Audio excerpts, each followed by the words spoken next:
Masige Miyoiba Pantau Sakpa Palem Sakpi Saningol Piba Amadi Isusing Umnamak Kimapamda Lining Minasi Lai Haiba Layasi Miyoiba Equina Ningadavani Miyoiba Koba Mi Equisho Koyum Laina Taibang Pan Masida Layoiba ki Pakoloi Ama Oina Layoiba Mapugi Matik Mayaibu Shantok Palakpa Maitayni Maitay Haiba Purup Sigidamag Maitay Gilaining Tongana Laijay Miyoiba Sing Gimafamda Lining Ama Oina Ayhang na miyam da haijagani Ayhak Lai dinate Layoiba ki Pakoloi Oiba Lining bani Miyoiba Pumna Makima Pamda Miyoiba Koba Equese Kanano Haina Eque Isana Isabu Hangsi Miyoiba ki Punsida Miyoiba na Hingasida Isagi Lining Isagi Yumnak Isagi Salai Isa Maki Koloi Isa Maki Laifam Amamam Sagonaraga Pizet Laiteng Sana Liklam Yahib Saksa Yumling Kuling Kairo Lekai Amamam Sagonaraga Laiba Miyoibani Miyoiba Maitay Kauba Aina Kari Laibu Ningani Taibang Mapubu Ningani Kanagidi Masano Lining Taulay Maringi Masani Haibasi Miyoiba Equina Matam Punamakta Ningsingadabani Masigaloinana Miyoiba na Mapok Masak Kangna Hingadabani Miyoiba Equigi Punsiyasi Satna Aigi Lambi Aigi Liklam Aigi Sawong Saktam Aigi Isak Aigi Itaw Aina Hingliba Mahinglengi Punsiyasibo Equai Miyoiba na Tapna Wari Liba Ngambani Miyoiba na Tauba Tabak Kudimakta Khangdi Haina Haibasidi Haisinabani Loinamak Khangbani Khangdaba Miyoibigi Ana Loikiba Khangudaba Haibaduna Makalamani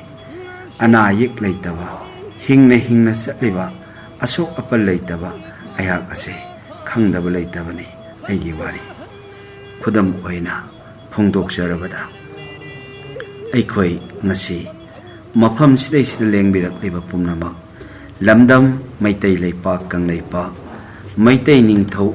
Wariron Gi Manungshana Maitay Yumnak Sagay Amagi Mapari Mamom Loini Haibase Lamdam Sida Pokpane Haibase Khangdaba Lairam Loi Loinana Lamdam Sida Sida Kunda Laita Abu Matamna Maitay Gi Lining Natabani Ko Aise Haibasu Isana Khangdabadi Lairoi Haina Thajai Masiga Loinana Miyoibigi Punsina Matam Laiba Kibikta Hingba Matamna Miyoibigi Mapok Masak Khangna Hingadabani Haibagi Wahan Thokte Mi Haiba Miyese Matam Pumnamakta Pokpani Haina Polapa Matam Igi Ipan Thai Miyoibigi Punsi Miyoibigi Kweri Naupam Pumi Miyoibigi Punsi Miyoibigi Punsi Laipun Lohonga Pangtoi Miyoibigi Punsi Hingbada Ahingbasina Loiraklaba Matamda Ahingbagi Punsi Khoirel Oirakpa Matamda Miyoibigi Asi Thongda Changni Hairiba Liklam Asibo Aikhoina Lan Thauram Kawi Miyoibigi Sahigi Aroiba Matam Matuda Phiroi Haina Kawi Asigumnaba Liklam Sing Asi Kanano Haiba Karamba Phurupno Kadaida Pokpano Kari Lamda Hingbano Haina Thigalapa Matamdadi Mangang Luwa Kuman Moirang Angom Khaba Ngamba Sarang Lei Sangthem Maitay Ningthauna Wayen Balamdam Duda Laiba Maitay Phurupni Haibase Maitay Ekhoina Isagi Sana Liklam Isagi Mapok Masak Khangna Hingadabani Haibase Ima Isa Singi Mapamda Phongdok Sari Khudam Amakakna Phongdok Sarabada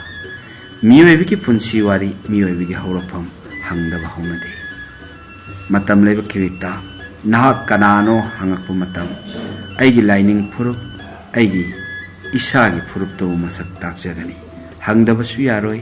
ꯃꯐꯝ ꯈꯨꯗꯤꯡꯃꯛꯇꯒꯤ ꯍꯪꯉꯛꯀꯅꯤ ꯃꯐꯝ ꯈꯨꯗꯤꯡꯃꯛꯇꯨꯗ ꯄꯤꯔꯝꯒꯗꯕꯅꯤ ꯑꯩꯍꯥꯛ ꯃꯩꯇꯩꯗꯤ ꯃꯩꯇꯩꯅꯤ ꯍꯥꯏꯅ ꯃꯩꯇꯩꯒꯤ ꯂꯥꯏꯅꯤꯡ ꯀꯔꯤꯅꯣ ꯂꯥꯏꯅꯤꯡꯊꯧ ꯁꯅꯥꯃꯍꯤꯅꯤ ꯍꯥꯏꯅ ꯑꯗꯨꯃꯛ ꯀꯣꯂꯣꯏ ꯃꯤꯡꯂꯦꯜ ꯑꯁꯤ ꯈꯪꯍꯜꯂꯝꯒꯅꯤ ꯀꯔꯤ ꯂꯝꯗꯒꯤ ꯂꯥꯛꯄꯅꯣ ꯍꯥꯏꯔꯛꯄ ꯃꯇꯝꯗ ꯀꯪꯂꯩꯄꯥꯛ ꯍꯥꯏꯅ ꯀꯧꯕ ꯂꯝꯗꯝꯗꯨꯗꯒꯤ ꯂꯥꯛꯄꯅꯤ ꯍꯧꯖꯤꯛꯇꯤ ꯃꯅꯤꯄꯨꯔꯤ ꯍꯥꯏꯅ ꯈꯪꯅꯈ꯭ꯔꯦ ꯂꯝꯗꯝꯗꯨꯒꯤ ꯀꯣꯂꯣꯏꯗꯤ ꯑꯁꯨꯝꯅ ꯋꯥꯔꯤ ꯂꯤꯛꯂꯝ ꯀꯌꯥ ꯀꯥꯏꯗꯅ ꯄꯤꯕꯤꯔꯛꯄ ꯃꯇꯝꯗ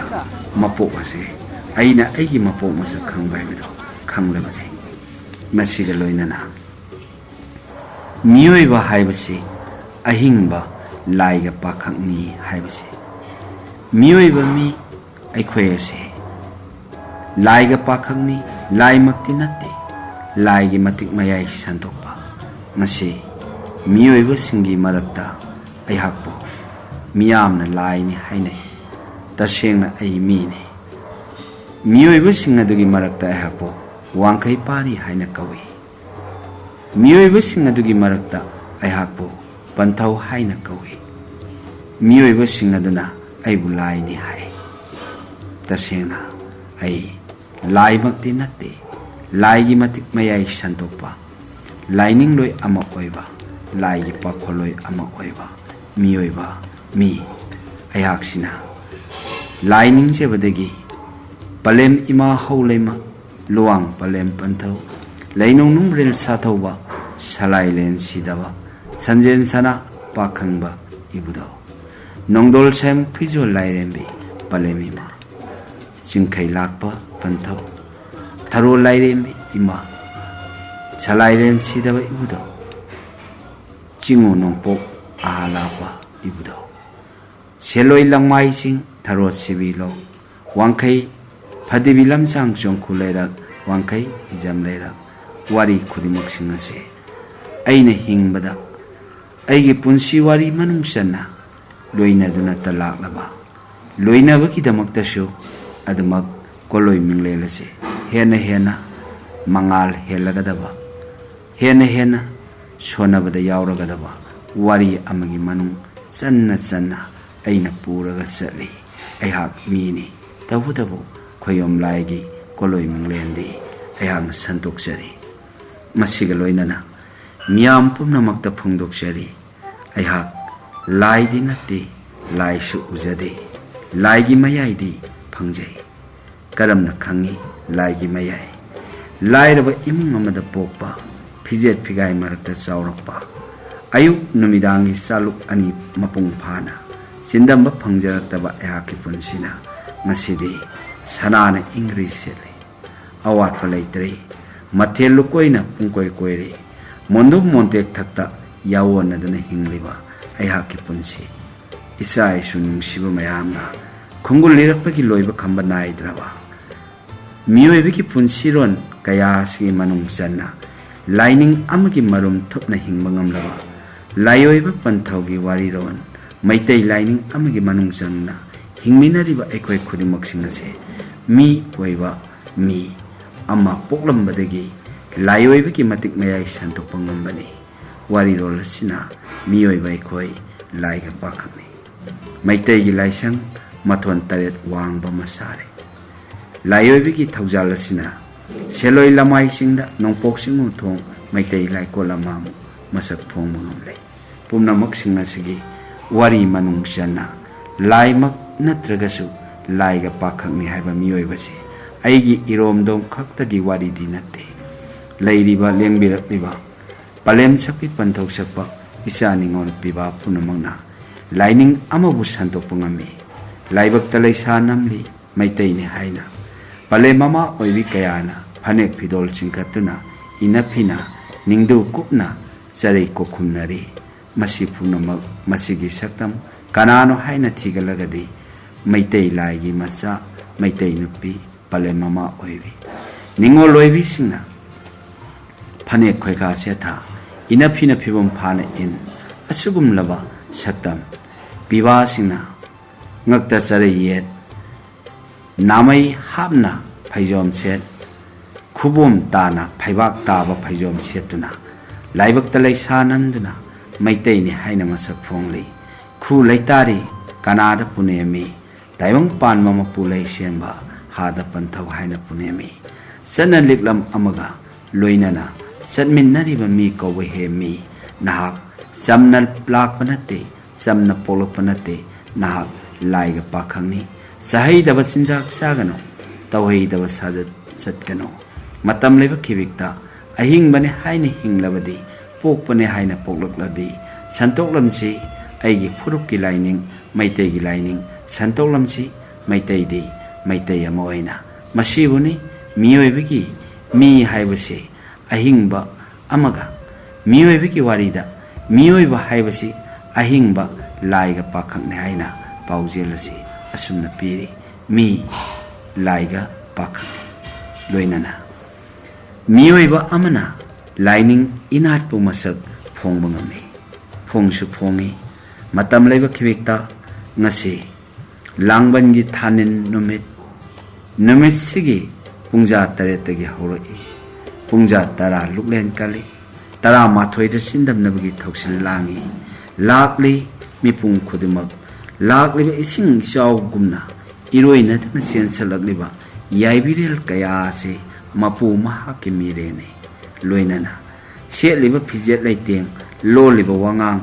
haidok lakliba wahi khonto uriba sawong shaktam pumnamak sing asibo lining amaga manung channa masak phomungami karamba lining panthau ningba karamba masa lining thaulai marengi di masa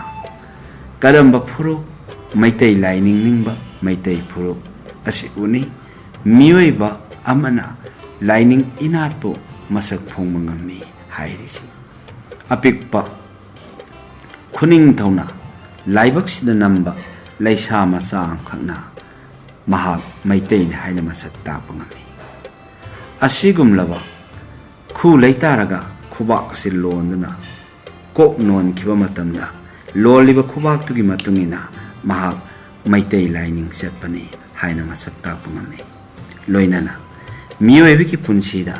hai haya haina yakai jari hai hayum hai jari hayum sidaba yai fare haiba wahe asina miyoiba amana matam laiba kibikta lining inatpu masak phongmangami khudam oina angang apikpa amana polokpa matamda mahak ipan thadana haibi mana singju sudana sayindana khominduna mahak kiliklam pumnamak loinarakpa ngambaise maitai ama oiragadi angang apikpadunasu maitai lining bu masak phongtokpa ngami miyoibigi punsi pokpa hingba siba ahum sidasu inat amadi lining bu masak phongtokpa ngami maitai naningba laidi lining thaulai mareni ngasisu maitai punamak laktuna amata oina nongpok singmuthong thalo sibilo seloi lamaijing nongpok singmuthong maitai laikonda maitai mayam pullariba sawong shaktam masina miyoiba amana lining inatpu masak phongmangami haibase ngasigi thawdo ngasigi thawsil langban chaklel langban thanen pu tare ki chaklel asina lining inatpu masak phongtoli karamba lining inat maitai lining inat wariron loibadi nairoi miyoibana matamgi mamanbo lepkadabani asumna taklei miyoiba kawba mi aikhoina mangang ni haina thabak suri luwang ni haina sinta pangi khuman ni haina yumda hanjalakle miyoibigi punsi ayukki matamna mangang ni haina lai khorami nungthingi matamna luwang ni haina lai khorami amambabuna khuman ni haina lai khorami khuman da satkadaba lisat mangang da satkadaba sinta luwang da sugadaba sinsu pumnamak masa khaina maitai gidi sali ayukta sakle lama numidangda sakle lama masisu matamgi mamandugi manung janbane matam laiba kibikta ayuk saksa kaiba yadi numidang saksa kaiba yadi numidang le hipkadaba tungwadabado ayuk nungthin da hitpa yadi numidang amasung ayuk nungthin onana hingba yadi masina matam laiba kibikta miyoibana matamgi mamanbu lepkadabani matambu kananasu laksin mangamoi matamgi manungda pokpane mi matamgi manungda hingbane mi matamgi manungda sibane mi matamgi manungda nungaibane matamgi manungda awabane matam laiba kibikta matam haibu matam siyo aikhoina yamna ikai khunana matambu mamal leina aikhoina lepkadabani miyoiba ahingba mi asibagi thongjinda loina changkhigadabani miyoibagi punsi ahingba haina hingaba pokpane haina poklaba miyoiba kauba hemi ahangi matam oiraktaba yaroi ahangi matamna oiraklabada ayogina hena samu haksang asida yomlaba matamda fajaramba chenglau punamaksu saglai kaya homkhigani kalamba ipangal punamak solakani matam leba kibikta hairamba singlamba loksing punamak nongma nongmagi masa khaina manam tana adamak loiba nairakani singe lairang maktasu fajaramba lairang adamak laiman chanki sauramba isau adamak ikang onki fajaramba pandong phaugi sarong adamak laiman chanki fajaramba upal layoirabasu adamak mau mak kem na amasung punsirol aduda akangba pamel oiduna adamak leikha tana mangki adugumna miyoibai ki punsisu nongma natraga nongmadi changkigadabani asibagi thongjinda siroi haiba kanasu yaroi changoi thongjinduda haiba kananasu nanthokpa ngamloi nahak aihak asi machane haisi kaubiyadi matam leiba kibekta asibagi thongjinda changkigadaba khodi ahingbani haina hinglengai matamda nungsi chanana malem imagi tampakta hingduna mapugi koloi minglen santoktuna maitai laining bu khomjin tasinduna maitai laining bu thogol tawduna maitai punamak amata punsinduna maitai laining kalamji maitai laipa pu kanji maitai bu hingnabagi damakta khomjin tasinduna thauna pangal laiduna isana isabu masak khangduna isagi phiret lepasi maitai de maitai oisi ahingbana hinglengai asibagi thongjin changringai loinana ahingbana asibabu ikai khumnagadabani miyoiba hemi namu taibang miyoiba ikhoyese angang nawa oiringaidana chaura mathen phaduna taibang kumhai laktuna yumbal lambi punsiron changduna imitai sa unarakli ima ipaduna sembirambani apokpa popina thambiramba yumnangni ipu ibenduna thamamba salaini ipadugi ipudugi ibendugi imadugi khungul liklam adugi matungina aina lauri yumpham ama yumla ama sawanaduna hingma ngamlibani miyoigi punsi nongma natraga nongmadi aduma mangkhiba numilai anganba leibana amamba leibani haibagom cholak haksana thawai gi awaba khanga aba matam kamla kolu sina sunglak aba matam haksanga sina makhok loirak laba matamda adamak siki asiba haibase ahingba lapnaba ahingba lapna khiba asiba punamak ani ase kaunabadi laite aigi imabu aigi pawu aigi silnawu karamna kaubani tanaruba yadabagi tunginba yadabagi lehaubani ahingba ama oina satkhibani amamba manung channa asiba